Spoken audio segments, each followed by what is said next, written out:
Hello mga kababayan, good morning, good afternoon, good evening. Ito gusto ko lang i-share sa inyo ha. Yung kasinungalingan na naman ni Attorney Claire Castro, yung pinaka the best na naging spokesperson ng Malacanang. Sobrang pinaka the best ito eh. So dito tinanong siya kung ano yung masasabi ng palasyo patungkol dun sa kay Franco, anong apelido nun?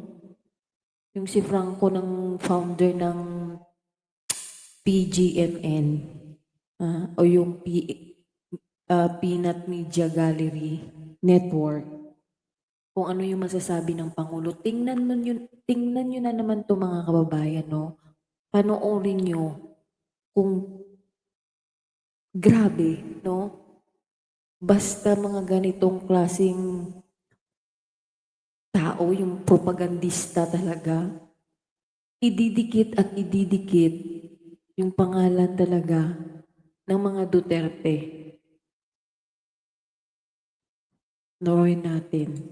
Unang tanong mula kay Junel Maribohok, UNTV. Magandang hapon, Yusek. Baka may reaction po ang palasyo dun sa pagkakaaresto kay Franco Mabanta, PGMN founder, kaugnay dito po sa extortion case sa dating speaker. So ayan ha, baka daw may reaksyon yung palasyo sa pagkakahuli doon kay Franco Mabanta. Diba?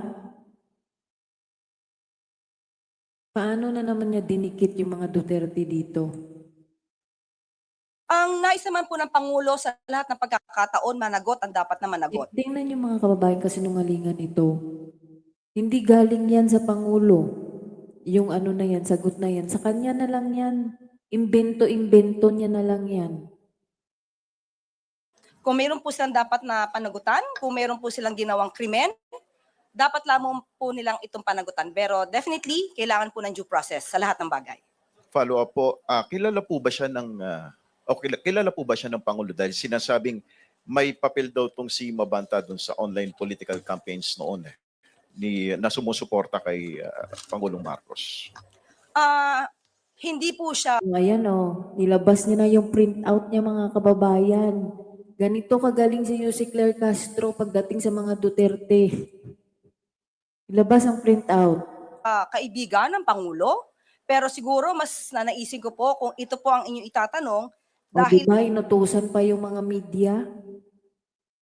Mahilig mag-utos to eh. Mahilig man maliit ng tao. Doon sa kay Vice President Sara Duterte, yung mga nagtatanong daw doon, may mga media ba daw doon? May mga totoong journalist ba daw doon sa dahig na nagtatanong kay Vice President Sara Duterte? Grabe naman maliit ng tao to. Mas may mga kabuluhan pa nga minsan yung mga tinatanong ng mga ordinaryong mga Pilipino kaysa sa mga totoong mga media practitioner eh. Sa totoo lang.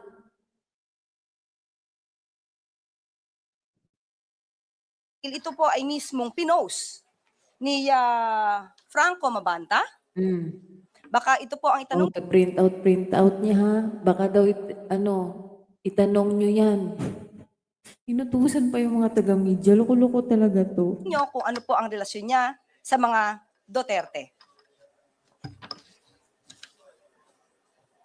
Tingnan nyo yung tsura niya mga kababayan. Kaganda, di ba?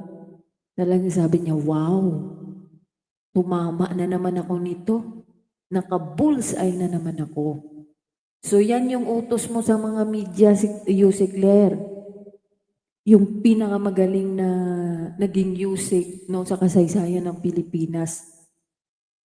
Ikaw na talaga. So kami naman magtatanong, pwede ba din yon? Ha?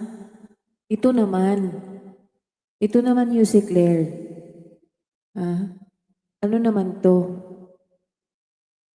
Tawag dito, nakita namin. Ito Yuse Claire. Pwede din bang matanong dito? Si Pangulo? Ha? Hindi ko, uy! Alam mo, hindi ko alam kung totoo to, baka inedit na lang to ha. Nakita ko lang yan kay kay Tay Amik. Ha? Kay Tay Amik na Facebook. Kaya nag-ano nga ako dun eh. Nag, nag-comment. Oh. Sabi ko, true ba to? Hindi ko alam kung baka ano na to, inedit na yan. Oh, ito, Yussi Claire. Ayan o, Franco Mabanta is with Sandro Marcos, January 8, 2018. Brian Paul Yamansaris. Oh, kasama yung anak ni former Senator Grace Poe. Yusek, tanungin din natin yan ha. Ha? Pakitanong din. Saan pa? O ito, Franco Mabanta is feeling thankful at Forbes Park. No exaggeration or hyperbole to the coolest man I've ever met in politics and one of the coolest human being I've been lucky to call a friend. Oy, Yusek, sabi mo hindi sila magkaibigan. Ayan o, I've been lucky to call a friend in my lifetime. Lifetime ha, panghabang buhay, Yusek. Ha? Panghabang buhay. Oh? Tapos, happy birthday, Bongbong Marcos. I grew up every different person from my dad. He's a gentle and modest man, as you know. A consequence of this is that I rarely ever gave him the chance to be proud of me. One of the few times I saw him beaming with pride was when he was watching me standing next to you. Oh, proud na proud. Yung tatay niya, nung nakatayo siya, katabi. Oh, ni Bongbong Marcos, Yusek. Before. Ha? Ano pa? Sino ba? Ito, Bongbong Marcos taps Franco Mabanta as social media director. Tapos sasabihin mo, hindi sila friend? Franco Mabanta, the first casualty of the... Kasi sa Sruganto na to. Ito, nagtatawanan. Oh, si Larry Gadon. Kilala din pala ito sila. Oh, ito. Ano din pala, dog lover din pala to. And he's ready too. As ready as anyone has ever been. No one else I'd rather see in 2022. South Forbes Park, Makati City. Oh. Si the late.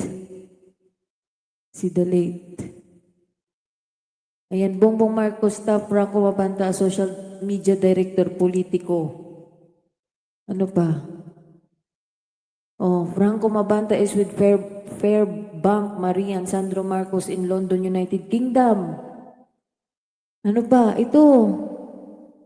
Franco Mabanta feeling love, Roger Mabanta, Forbes Park Village, finally back in the country, mud wrestling in mud, jet lag, barely getting through the day. And then this happens. I've never had a surprise birthday. Dito pa si Bongbong Marcos, oh. March 1, 2018. Oh, ayan ka na, Yussi Claire. Oh, di ba? Ang sarap pa ang ganda pa ng ngiti mo dyan. So, anong masasabi mo dyan, Yusek? May mga ebidensya din. Ha? May mga picture din.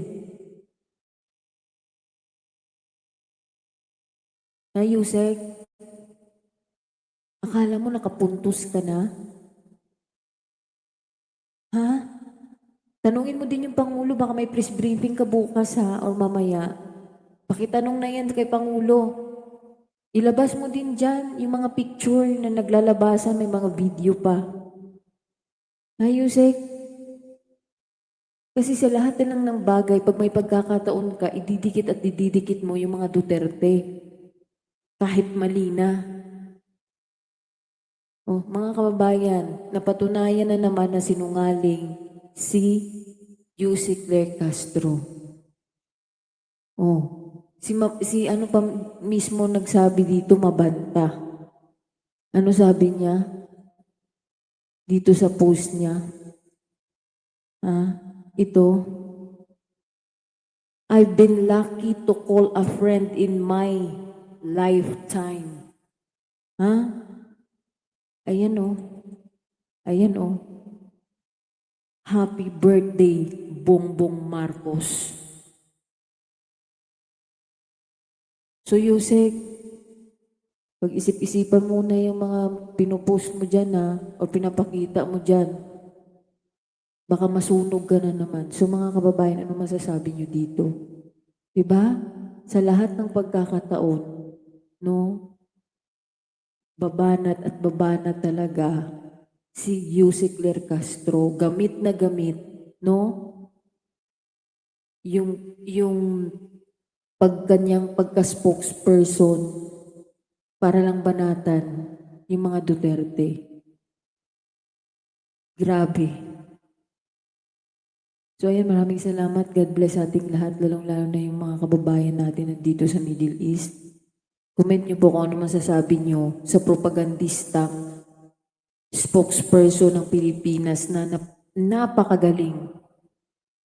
God bless.